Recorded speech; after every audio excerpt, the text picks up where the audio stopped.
Brunel in the Volvo Ocean Race, Baltimore, USA.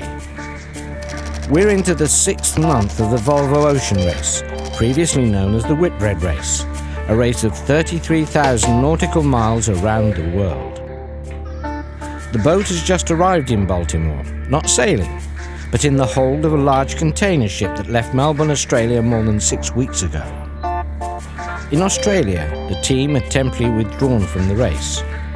The boat was not competitive enough, and it made no sense to continue the race in this condition because that would certainly result in a bottom place in the competition. Brunel, the boat sponsor, gave the team the funds in Melbourne to carry out several structural modifications to the boat. This would mean, however, that the boat would be unable to take part in the next 3 legs.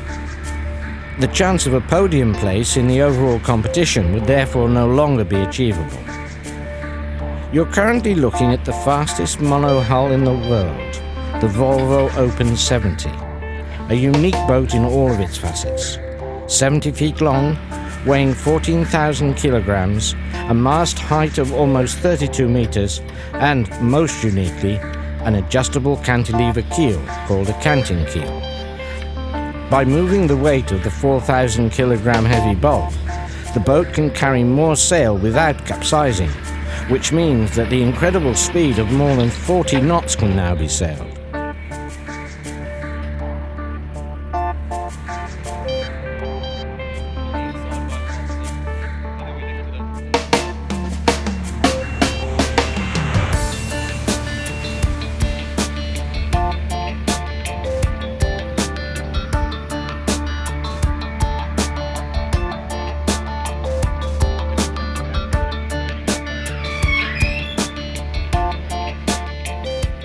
The keel's now in the boat, completed, all the bolts done.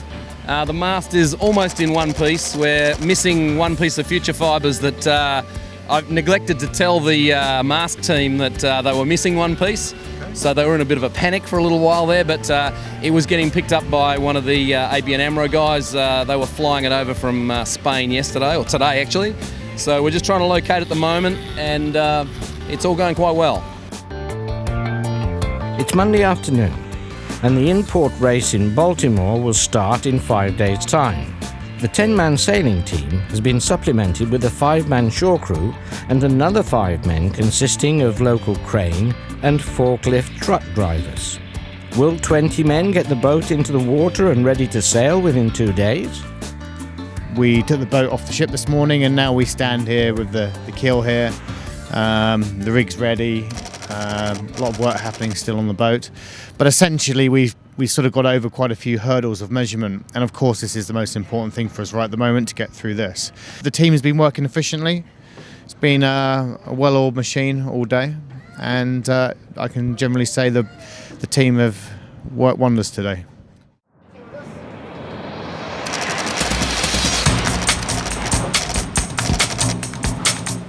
Start of the first leg to Cape Town. It all started 6 months ago in Vigo, Spain. The boat, then called Premier Challenge, could not take part in the import race in Vigo because she did not meet the strict approval requirements of Volvo. The keel bulb was too heavy and had to be modified. The import race is a new element within the Volvo race and consists of sailing a number of circuits around 2 buoys offshore of each participating seaport. The boat was ready just in time for leg 1, the first long distance of 6,400 nautical miles from Vigo in Spain to Cape Town in South Africa. 7 boats, 70 sailors, 33,000 nautical miles still to go. Speeds up to 40 knots. In short, life at the extreme. A couple of hours after the start, the boats have already hit heavy weather which will take its toll. Almost all boats immediately have problems. Sunergy and Friends, the new name of the boat, sets the second day's course towards Porto Santo, a small island to the north of Madeira, because the attachment of the boom is broken and no mainsail can be hoisted anymore.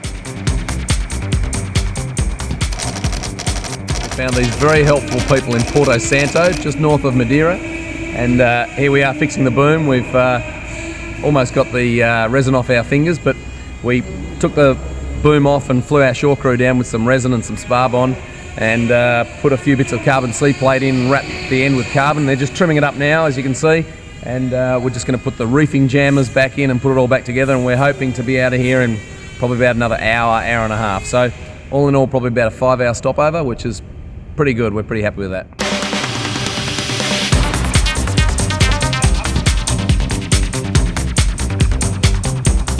So we're off again and we're sailing. Yeah, absolutely. Beautiful day, and yeah, should be gorgeous out there. Hopefully the other guys, I think they're just under 400. We expect they might end up as much as 500 ahead because of the weather's changed slightly. We've got to go a long way east before we go, a long way west before we go south, so that's going to cost us a few more miles. But anyway, it's only 2 good days, and anything could happen between now and the finish. After the pit stop in Porto Santo, the boat's lying in 5th place in the race. Every 6 hours, the boats receive each other's positions from Volvo headquarters by means of satellite communications. ABN 1 and 2 are in the lead, followed by Brazil. The course now goes far to the west towards Brazil, because en route several mandatory scoring gates must be navigated with which extra points can be earned. Movistar is out of the race and goes by ship to Cape Town. Also, Pirates of the Caribbean cannot sail any further, and this boat goes by plane to South Africa in a large Russian Antonov cargo aircraft. Dixie, what are you most looking forward to in Cape Town? Nice cold beer. I'm looking forward to having a cool beer and getting to head home and see my 5-week-old daughter. Seeing Mumsy. A shave, a beer and a burger. I'd say a beer. My girl. After 24 days sailing, the Sunnergy and friends reach Cape Town in 5th place. On Boxing Day, the import race is held in Cape Town. ABN 1 wins again, and Sunnergy and friends comes last.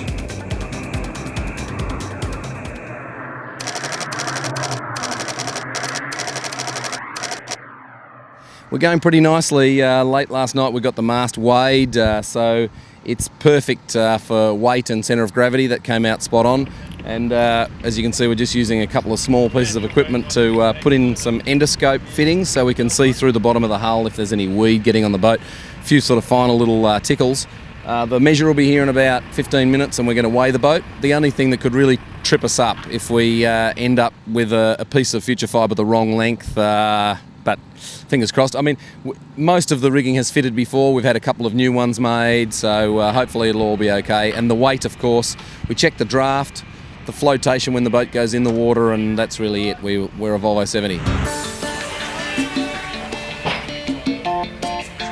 We're 28 kilos overweight at the moment. We're going to take 15 kilos, no, we're going to take 40 kilos off because we're going to allow a couple of kilos to glue this back in again and a couple of kilos for just in case the rounding error on the scale goes the opposite way. So we're trying to target it being about 8 to 10 kilos under the maximum weight.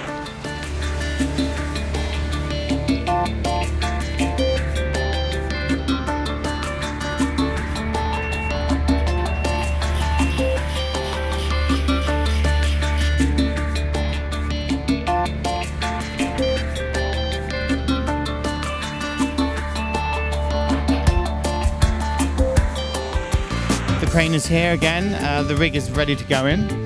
Then we do a final weighing. The weighing this morning went well. That gave us an idea about where we are, and if we got a positive from that, it meant that we could close the keel pockets or the bulb pockets, and that's what we've done.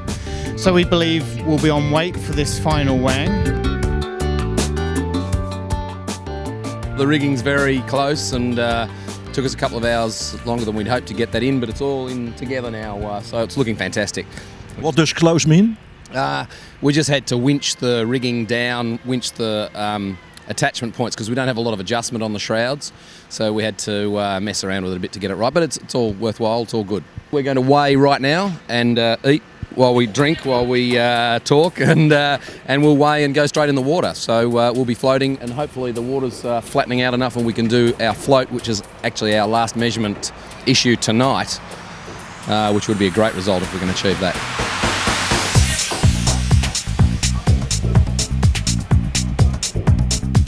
After a long second day with radiant weather, it suddenly starts to blow firmly. The boat is ready to enter the water, and nobody wants to wait because there's still an awful lot that must happen in the coming days. An all-out effort is made to try to keep the boat stable while it's hoisted into the air. 14,000 kilos, worth a couple of million euros, but only one crane driver who has to keep a cool head. These are the moments that things can go wrong. Everyone's exhausted after working 15 hours straight, but no one gives in to their fatigue. It threatens to go wrong for a while, but after a tense half hour, the boat is safely in the water.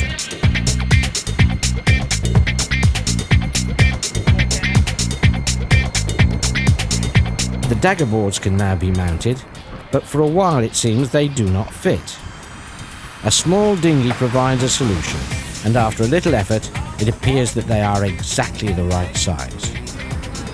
Now just a short trip of a couple of miles to the inner harbour of Baltimore.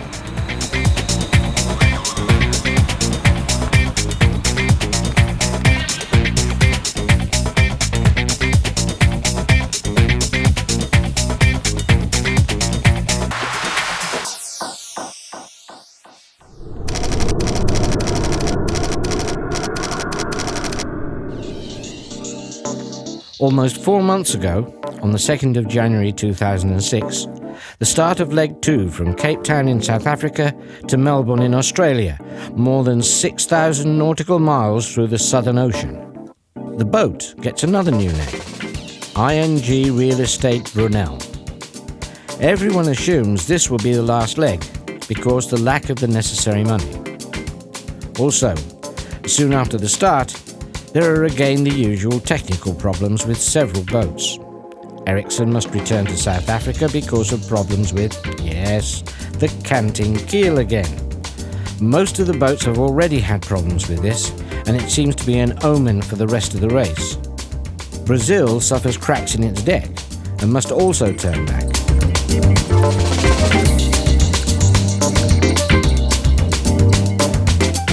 Now we're actually heading up towards Mornington, so we make a passage to the north now, and we've got about 5 miles now to Grant's home pub.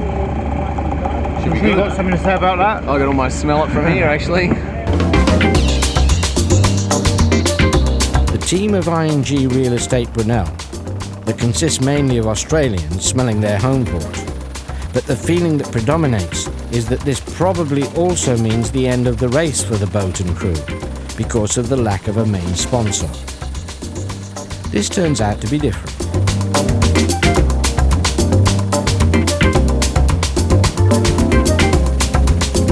In the port of Melbourne, there's one extra obstacle. The bridge has 31 metres clearance, but the boat is 32 metres high.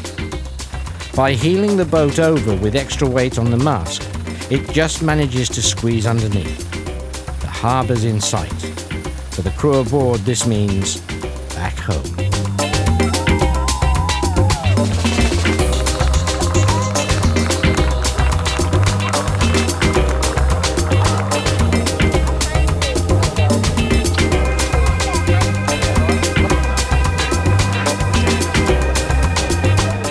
I've got some exciting news to share with all of you that we are going to be continuing on in the race.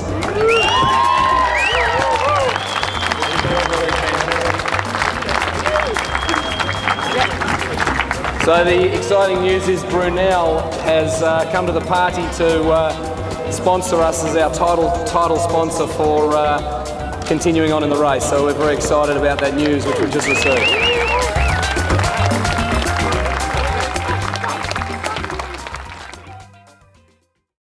As you're all aware, we decided the best thing for us was to withdraw from the race in Melbourne when Brunel came along and said, hey, we'd like to help you guys out and we'd like to sponsor your boat to come to their hometown and into Holland and do the last 4 legs of the race. So we're very, very lucky that Brunel came on board to, I suppose, continue or complete our dream of doing the Volvo Ocean Race. Missing 2 legs to me wasn't a huge issue because The most important thing was to actually improve the performance of the boat so we could actually be competitive with the fleet rather than just making up the numbers. We're very proud of our boat and very happy to be, sitting down there with the big Brunel flag. So, yeah, it's great to be back in the race.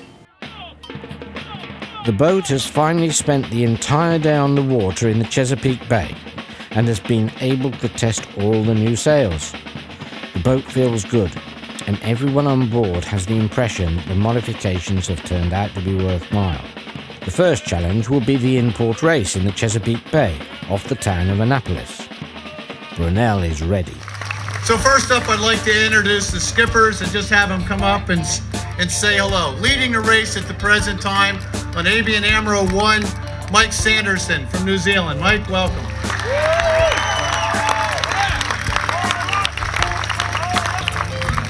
ABN AMRO 2, Sebastian Jose. Sebastian, where are you? Come on up. The skipper Brazil 1 from Brazil, Torben Grail.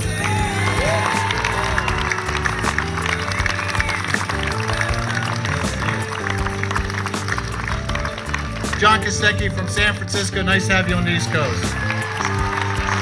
Nice to see you. Bowie Becking from the Movistar. Bowie, there you are. It's great to have you here, Paul, as skipper of Pirates of the Caribbean. Brunel, they had some hardship along the way and decided, instead of going slow, following everybody, we're going to change the boat, fix things up, get the boat on the ship. But the one thing we're not going to do is miss Baltimore and Annapolis. He's won line honors many times in the Sydney Hobart race. Something that impresses me even more is being the Australian Etchells National Champion. Always a great boat. And Grant, I hear you were given the keys to Melbourne in Australia a couple months ago. Nice to have you here. Grant Warrington.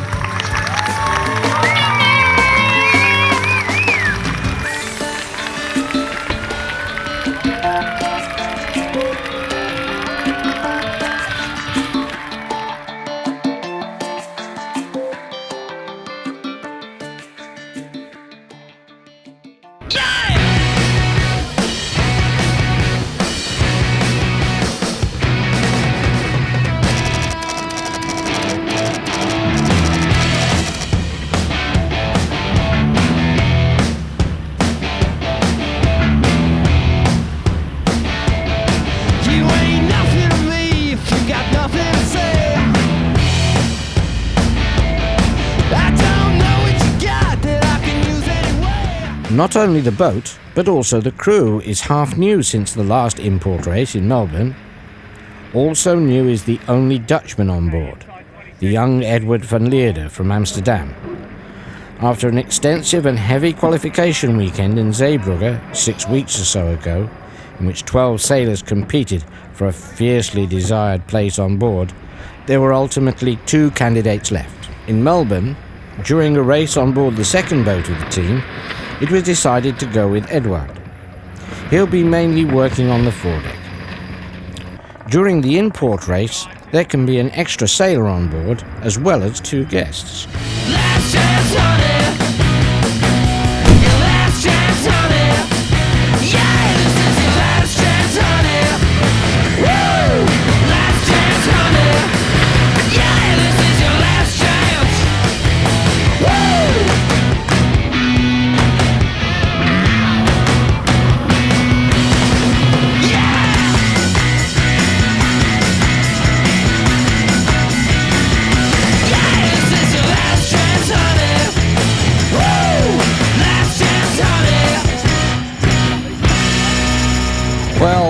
Well, considering where we were on Tuesday or Monday, still on the ship, to be where we were today, only finishing sort of 15 seconds behind ABN AMRO 1. Very, very happy with the result. I mean, tricky day, very testing, very light. We're a little off the pace at the start, just finding our feet. Ericsson was the only boat behind us, and they were able to get right, and unfortunately we were just a bit locked in. Ladies and gentlemen, Movistar!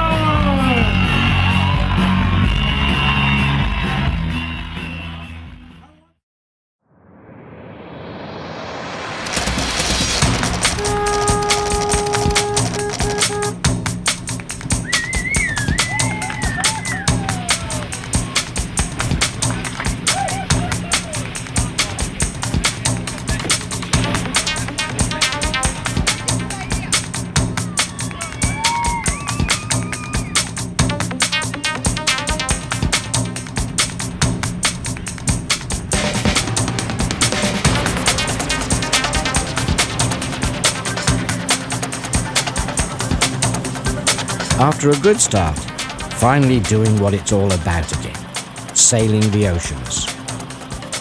A relatively short leg to New York, where the boats are already expected in 2 days' time. There's no long stopover in New York, and also no in-port race, but only a short pit stop in which no more work can be done on the boats by the shore crews, but only by the crew itself. The weather's splendid, but rain and strong winds are forecast for the mouth of the Chesapeake Bay.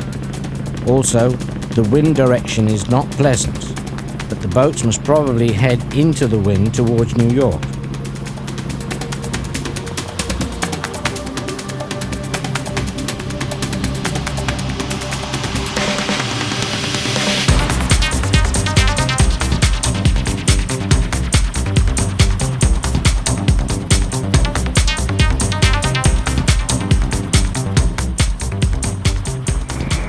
Quite bumpy,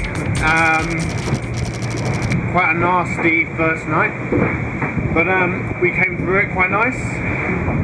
We've managed to sort of stay with the fleet, which is good news for us, because this is what we've been working on over the last few months to try and bring the boat back into the ballpark. So we feel we're getting closer each time we sail the boat. Unfortunately, we've had to sail on the wind the whole way there. As you can see now, it's quite uncomfortable at times, but all in all, not so bad, and look forward to New York.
Yesterday morning we were right in the middle of the game, and it was really nice. We had Brazil on one side and Ericsson on the other, and really not far difference to all of the far boats, which was great. So fantastic to beat someone in on the water, and I think we could have even done a little bit better. We're a little bit unlucky with the weather. We split the wind split, and we were protecting the left because we thought the breeze was going to go left, and it went dramatically right for about an hour and a half, and we couldn't make it across to the right-hand breeze, and they just walked away from us. So yeah, that was a bit of a shame. The next morning, everyone's called from their bed with the latest news. At 11 o'clock, Brunel is giving a press conference in the World Financial Centre. Thank you very much for coming along this morning, and Jan Eriksson arrived in New York this morning, so... It's a tough decision, but it's a difficult ocean passage, and for me, not feeling 100%, it's crazy for me to go out and expect the team to carry me, if you like. I'm normally a very strong sort of motivated leader of the team, and I've just been very flat the last 48 hours since about halfway through the race. So, yeah, tough decision, but I think it's the right one to make for our team at the moment. We will continue to work with 2 watches. I will be a watch captain as well as the skipper of the boat, and Jeff Scott will be the other watch captain. I'll be arriving there before the boat gets there, and fresh and new and ready to fire up for the last part of the race. Come back rejuvenated in the UK would be the best thing for the team.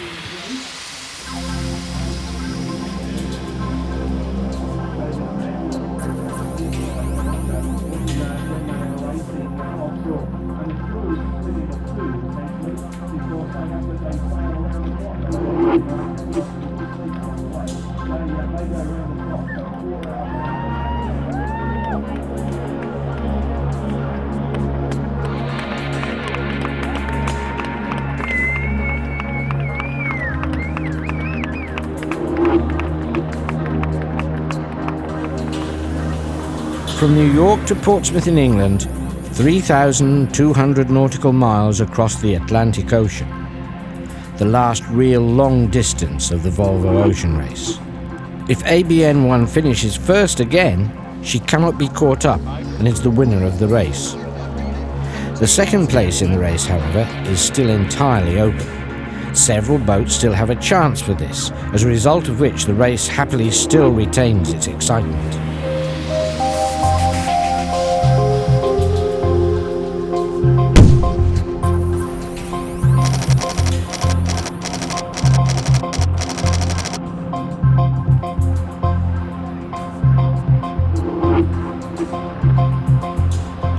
On the Hudson River, it's blowing barely 10 knots, but that will soon change.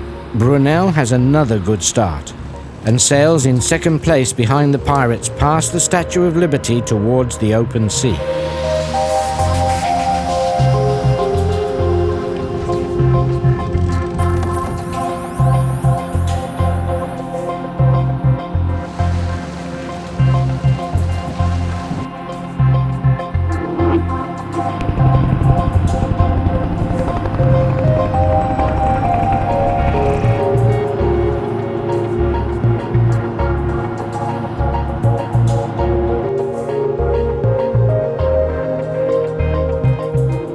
Only Movie Star has to remain behind and can start just 2 hours later. They received this penalty because the shore crew carried out repairs to the boat. We know there's a right shift coming. We think that when everyone gets to Ambrose, we've got to go through the gate there, and then do people hang on port for a little while before flopping over to make sure that they've given themselves enough clearance, or does everyone go? And so it's going to be a bit of a game of chess there. The other thing is that if you go a little later, you're a little further south, and a little further south over the long term, because it's going to be a long starboard board, you're probably going to have a few more degrees of right air, which means that over the long term, you're just going to perhaps gain. So it's going to be an interesting thing to see what happens at Ambrose. Brunel encounters the first problems again very soon. A lobster pot has snagged itself around one of the dagger boards, and Betsy, youngest crew member within the entire Volvo Ocean Race, must go overboard to free up the dagger board.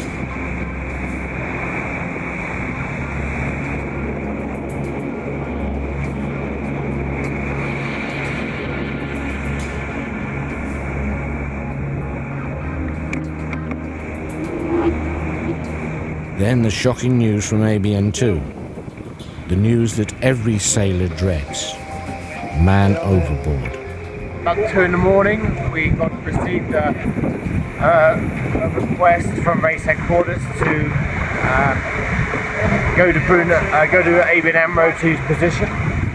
Of course, we immediately sped as fast as we could towards their position in any vain hope or attempt to give any assistance whatsoever. To actually get there, we had to jibe the boat in about 40 knots of ebb. By the time we got to the jibe, it was 40 knots. We did some damage to our mainsail. We had to get the mainsail down. We're sailing along just under Reacher, doing 30 knots of boat speed. We had to change that to a storm jib as the wind got even stronger. And conditions were pretty rough out there. We did a real amazing job to get the boat dressed down so that we could actually get to the position that was asked of us. Unfortunately, we got there too late. The situation had been taken care of, and it had been a tragic situation. But for us, aboard Team Brunel, it's been a pretty tough night just to get through these stages to try to be able to assist in the situation.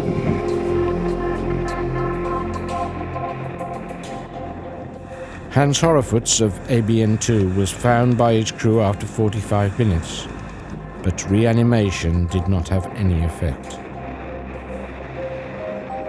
As if this was not enough tragedy, to avoid a disaster, the crew of Movie Star must abandon their boat because water was pouring in at high speed beside the canting keel. Because she was the closest to the sinking Movie Star, ABN2 swiftly took the entire crew on board. These are the last pictures of Movie Star. she's never been found.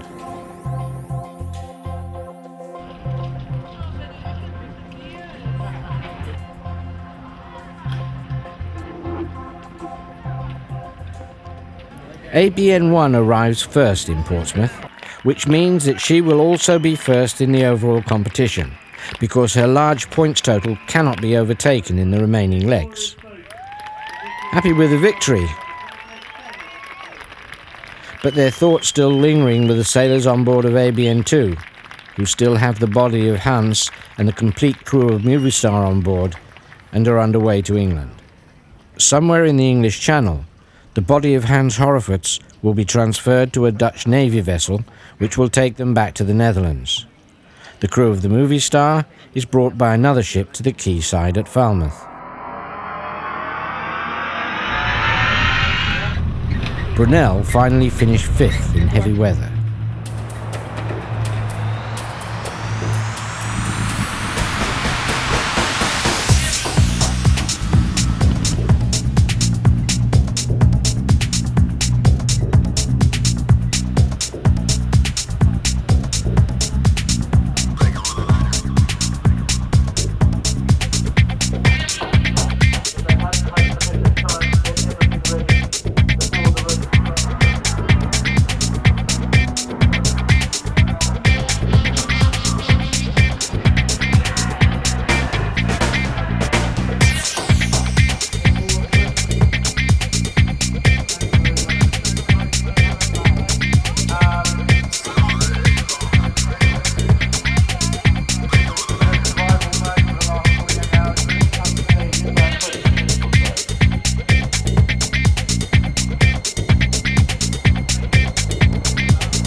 The last half of the race we've been tormented by low pressures. We've been dealing with ABN2's tragedy and their call for us to help them. We had to do pretty dramatic things to get to that situation. That took us a long time to get ourselves back out of that scenario. Once ABN2 managed to get going again after they had picked up the crew member. And then for the last 48 hours we've been tormented by this massive low pressure, 60 knot winds, 10 metre seas. All we're thinking about is we've got to stay ahead of this. And then we got Movie Star, an issue as well. I'm talking with Bauer about whether we should go and pick them up. In the end, ABN2 was the closest boat, ended up had to go and get them. So it's either one or, but we had to be thinking about this also. So as far as the race goes, there was a lot of other things to be thinking about apart from the race. And to be honest with you, we're just very happy to be home with the boat in reasonably good condition.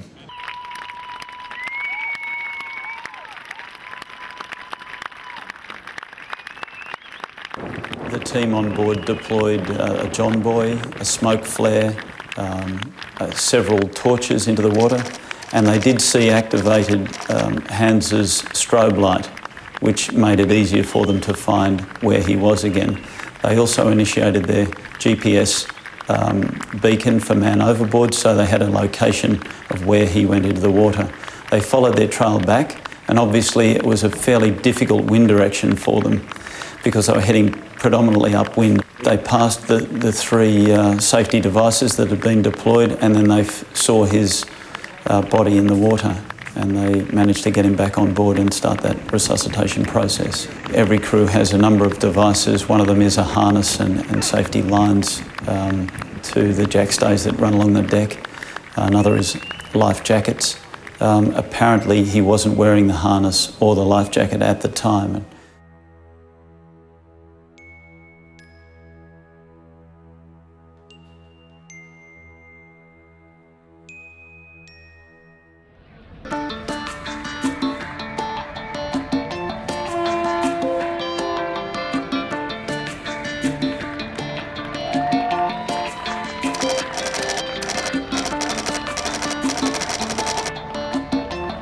A new day. The in-port race in the Solent between Portsmouth and the Isle of Wight. Beautiful cloudy skies and a good forecast for the most important element in this sport, wind. Grant feels better and is back on board as skipper of the Brunel. The ABN2 sailors have decided to continue the race, and therefore 6 boats go to the start. Brunel again shows that they know how to start. In this import race, they also take off like a rocket again, but it doesn't last for long.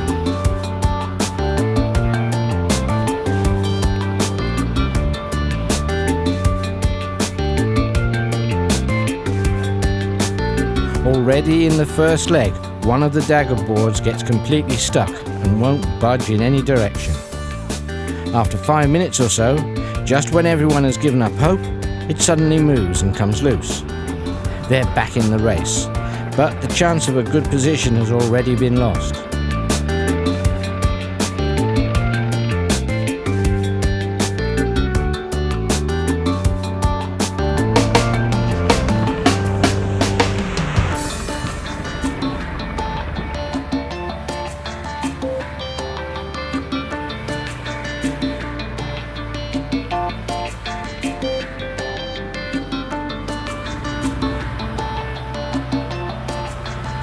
Yeah, we had a glamour start.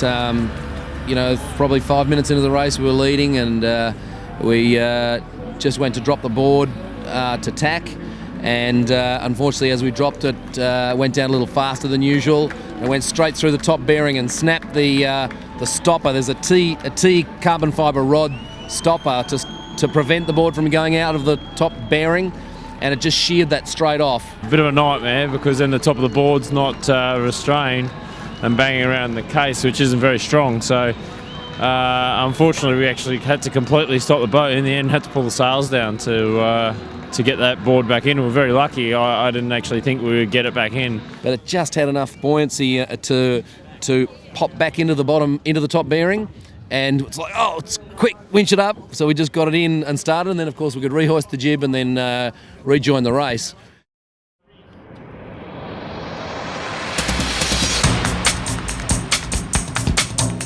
It's going to be tremendously light for the first few days. We imagine it could take up to 6 days to get to Rotterdam. How do we feel about the boat in these conditions? Well, it's still uncharted territory in a way, but we feel, from what we know, we feel that it can be quite good for the boat. We feel as a crew that we want to get a result for the boat. We want to bring the boat into Rotterdam for Brunel in a good position, and we'll be working our hearts out to make sure we can make that happen. For my mind, the most difficult is tomorrow morning around start point, and I think we're just going to run out of breeze completely and probably anchor and have to wait for the sea breeze. So this is very difficult. Do we want to be inshore? Do we want to be offshore? We could well be anchored in 50 or 60 metres of water.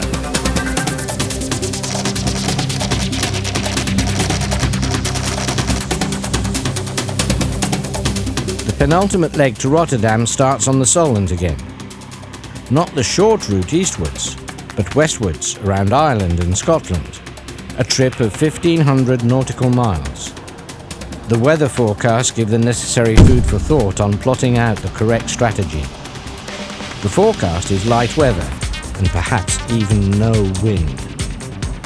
Grant Warrington stays behind, and Matt Humphreys remains Brunel's skipper for the leg to Rotterdam as well. Another good start for Brunel.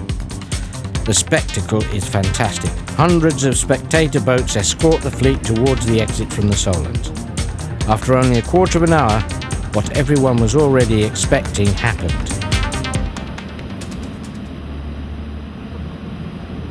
The wind dropped to almost dead calm.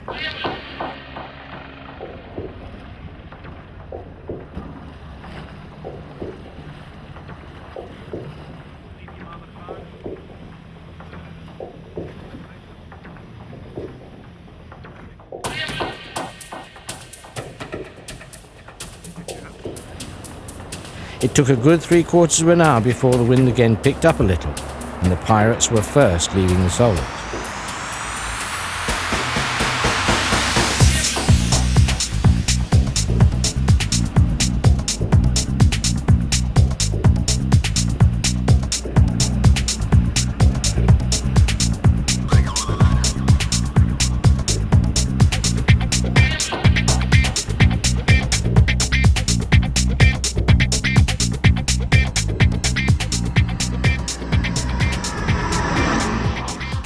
bit of a roller coaster ride actually since the start. We've been in predominantly light air, of course, and after the first morning we're in good shape, sort of holding a good position in the fleet, and unfortunately in about 3 sail changes we've actually lost the sails over the side of the boat when they've come out the top of the mast. The locks have failed. So this causes a few problems. This is why we're chasing the pack at the moment. We're about 10 miles from Land's End and we're all sailing towards the centre of this high pressure now. So even though we're about 4 miles behind the Amro boats and probably about 6 miles behind the far boats,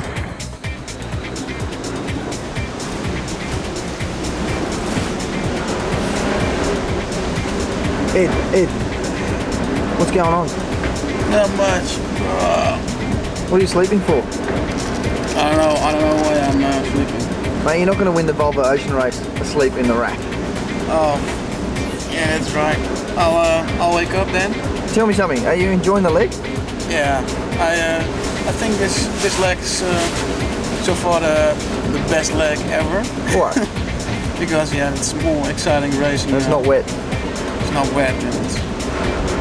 Last leg was exciting. Yeah, it was a hard leg, man. Yeah, it was. All right, at the moment we're looking for a 210 shift, and just as we're talking, if we look over here, we've got 210. So we're just now 211. So in a moment we're going to get a shout, "We need to jibe," and everyone's going to get woken up again. But I think we should just hang on just a few minutes to get into the shift. We'll have a cup of coffee. Yeah, are you up for the coffee? I could do with another one. I'm always good for coffee. Here you can see what I'm doing. Each different coloured line is a different meteorological model. The English model is the black one, that's the one we're favouring, but I just ran the latest American models, and they take us very wide. What happens is a little sort of trough line comes in, this thing here you can see, and it's good breeze on the other side of it, and these guys are going for the extra distance, but it's a big call to sail that extra distance.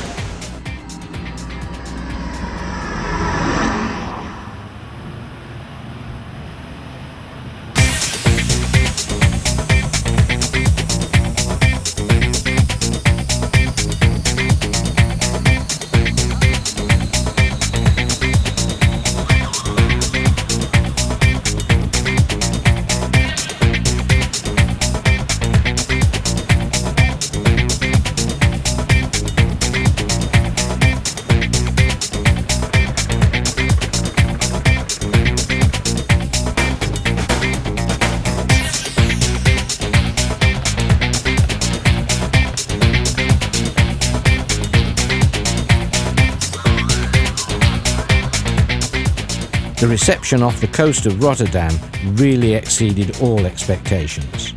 Hundreds of spectator boats sailed out towards Brunel, and for a while the crew got the impression that they were first to arrive in the Netherlands. Everybody cheering and Brunel flags as far as the eye could see. As if all of this was still not enough, there were thousands more people lining the quayside in Rotterdam to give the boats a hearty welcome. Surprising winner of this leg was Brazil 1, which meant that the battle for second place was still undecided. Because of the weather conditions of the preceding leg, the boats arrived much later than expected. This meant that the crews would not get much rest. Within 24 hours, everybody must be ready again for the Rotterdam import race.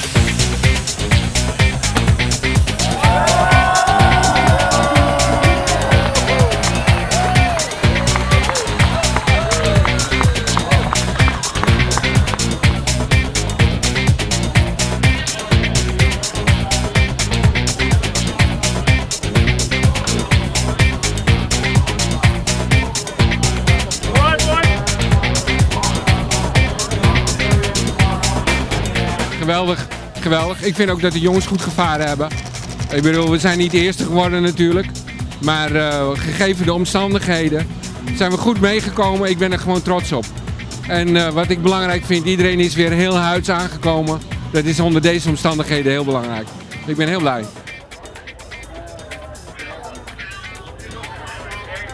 The took the crew some getting used to.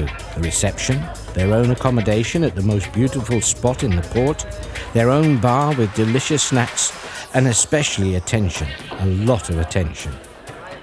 Would this give the sailors the inspiration needed for the impending finish of the race?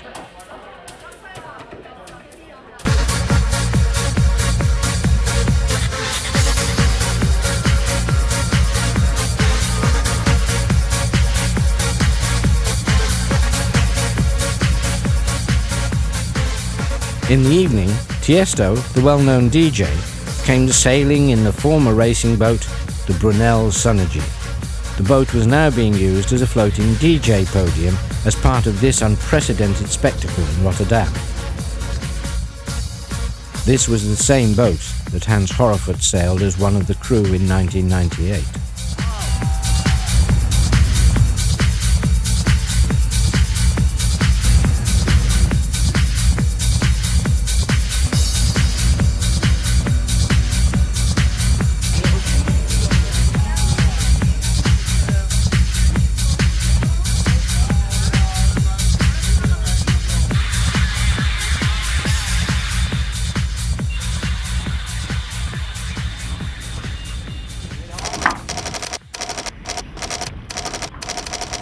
The next day, the last in-port race is top of the list.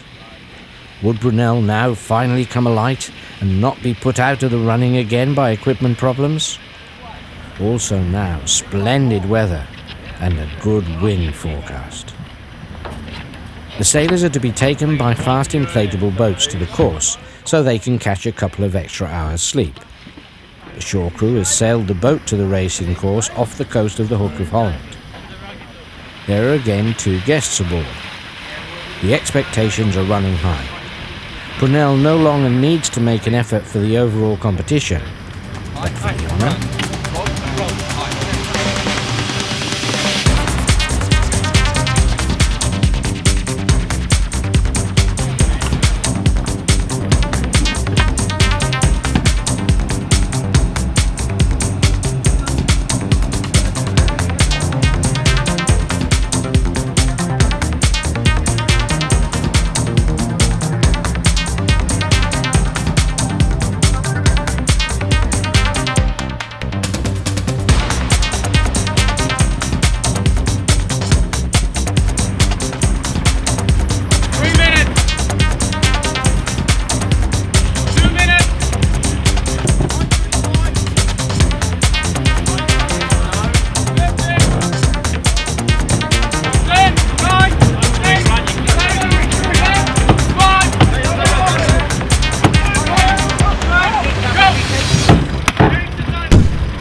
Ericsson crosses the line too early and has to return for a restart. The boat skimmed dangerously close past the spectator and press boats, and it's a wonder there wasn't a collision. Brunel got off to a good start and soon swiftly started sailing her own course in relation to the rest of the fleet, firmly decided to show once and for all they didn't lack the right spirit.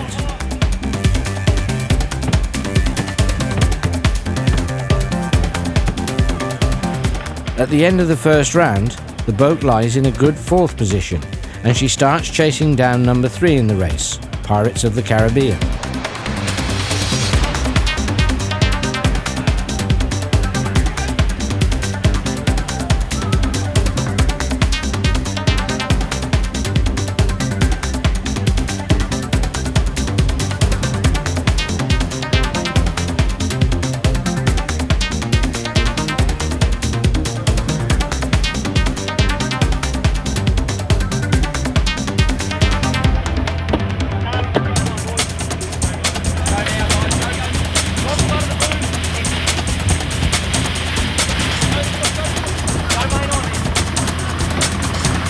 ABN2 and Ericsson do not lie far behind Brunel, therefore it's time to watch out.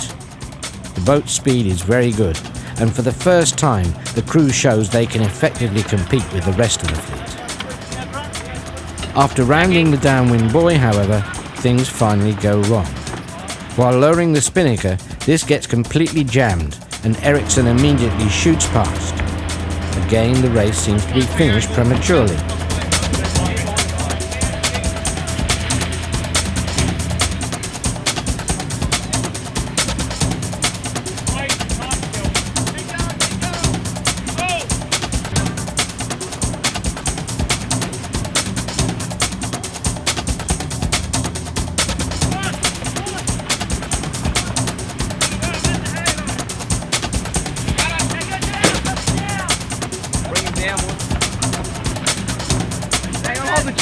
guys, hold the jib up.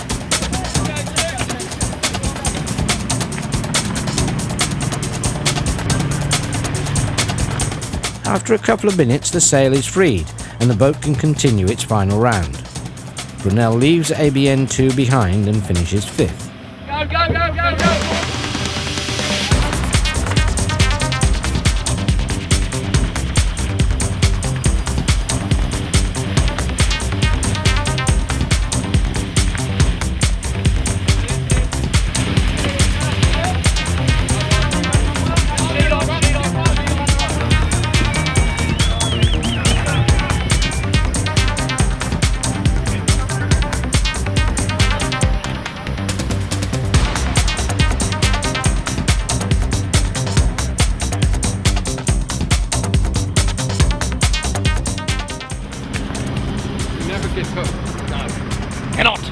Cannot give up.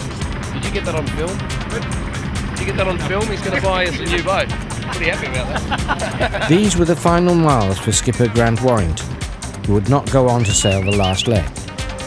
For Brunel, Rotterdam has been the most enjoyable stopover, considering the attention and the interest for the sailing team.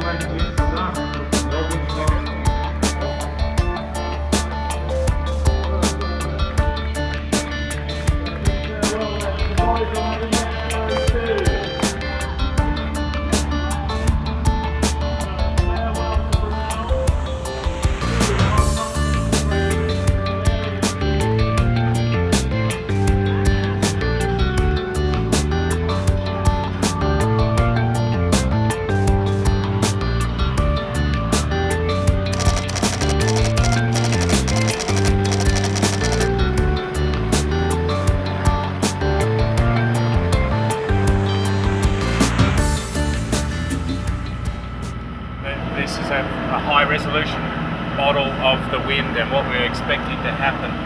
At start time is this situation. Of course, we're trying to go up here to Denmark, but the first challenge is to get around the Netherlands.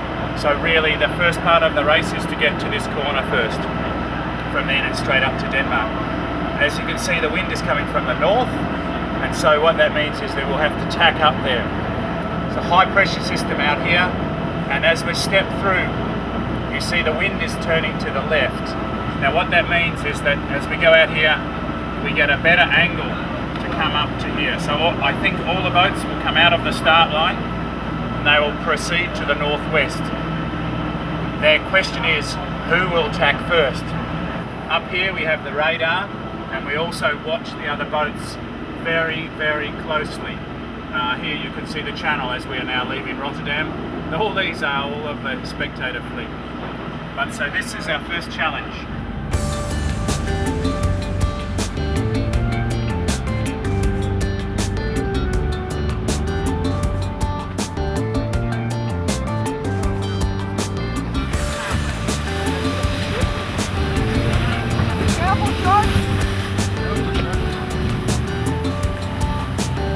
Just 6 boats left. The winners already known. The Pirates have a big chance of making it to 2nd place. Is the race still exciting? Is it possible for Brunel to go for a podium place for this last leg? For the last time, the starting gun sounds.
For a long time, Brunel lies in third place on this short leg. The Pirates ultimately crossed the finish first in Gothenburg, which gives her the second place in the overall competition. ABN AMRO 2 comes in second, as a result of which they finish fourth in the overall competition. Brazil is third and also finishes third in the overall competition. Brunel finishes fourth, the best position so far, and Ericsson comes in a disappointing fifth. For ABN 1, nothing matters anymore. They put into Gothenburg last, but knowing that they are already assured of absolute first place in the Volvo Ocean Race 2005 to 2006. There's one thing that the race management could not have foreseen in advance: the impact of its slogan, "Life at the Extreme." Because this message would become so loaded in a race of more than 33,000 miles around the world, with so many peaks as well as troughs, we're curious about which of the current sailors will be prepared to go through it all again in 2.5 years' time. Probably all of them.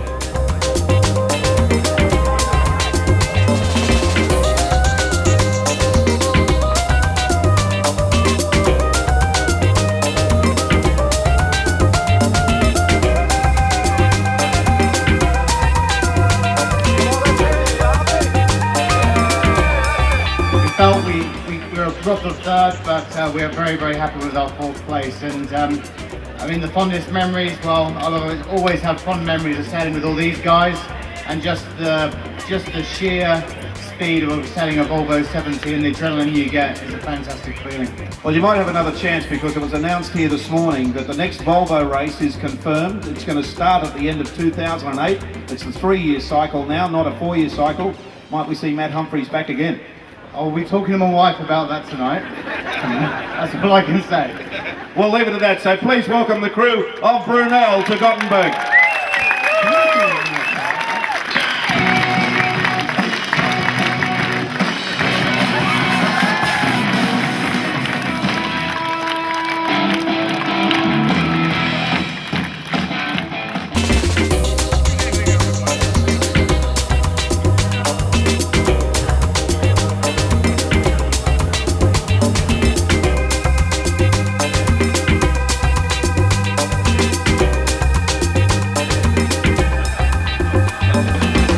There's only one challenge still awaiting these sailors: appearing all together in a nice suit, washed and smoothly shaved, with all the racing staff, sponsors, shore teams, press and other VIPs in a large banqueting hall with delicious food and drink, and afterwards, at last able to do what each sailor will want to be doing after 8 months' life at the extreme: going home.